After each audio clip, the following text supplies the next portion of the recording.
গল্পটি সম্পূর্ণ কাল্পনিক, বাস্তবের সাথে কোনো মিল নেই। যদি থাকে তা অত্যন্ত কাকতালীয়। এক গ্রামে রাখাল নামে একজন কৃষক ছিল। সে সকাল হলে মাঠে যেত। মাঠে সারাদিন পরিশ্রম করে ক্লান্তি হয়ে সন্ধ্যা নামলেই বাড়ি চলে আসত। বাড়িতে এসে বসে বউকে ডাক দিল। বউ ও বউ, কিছু খাবার নিয়ে এসো। যাচ্ছি। কি এত ভাবছো বলো তো? তখন থেকে দেখছি কিছু একটা ভাবছো। কিসের এত চিন্তা গো তোমার? আর বলো না, বছর বছর চাষের খুব ক্ষতি হচ্ছে। কোনোভাবে সংসারটা ভালোভাবে চলছে না। তুমি এত চিন্তা করো না।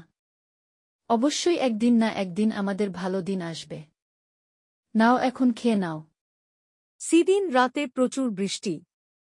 নদীতে প্রচুর জল। জমি মাঠ সব জলে ভাসছে।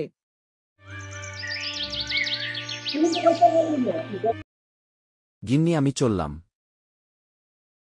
কি জানি, কাল রাতে তো প্রচুর বৃষ্টি হল। মাঠের ফসল নষ্ট হল নাকি আবার? হাই হাই রে! আমার চাষের ফসল যা ছিল সব নষ্ট হয়ে গেল। এখন কি করব? প্রতি বছরের মতো এই বছর সমস্ত ফসল নষ্ট হয়ে গেল।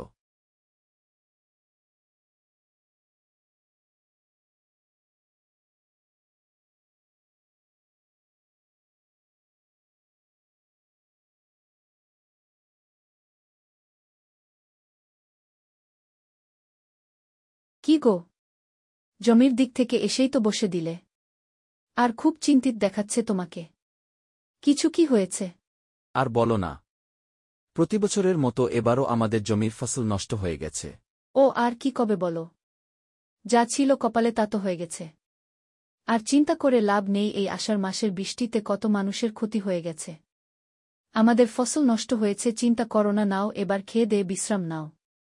হ্যালো বন্ধুরা, এই বর্ষায় কিছু জায়গাতে দেখবেন প্রচুর পরিমাণে গরিব মানুষদের বা যারা চাষ করে তাদের খুব পরিমাণে এই বর্ষায় ক্ষতি হয়েছে। যেমন কিছু লোকের ঘরবাড়ি পড়ে গেছে, বা যারা চাষি চাষ করেন তাদের ধান নষ্ট হয়েছে। তাই এই ঘটনাকে কেন্দ্র করে একটা ভিডিও বানালাম।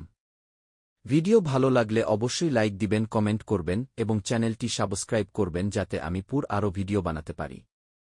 নমস্কার।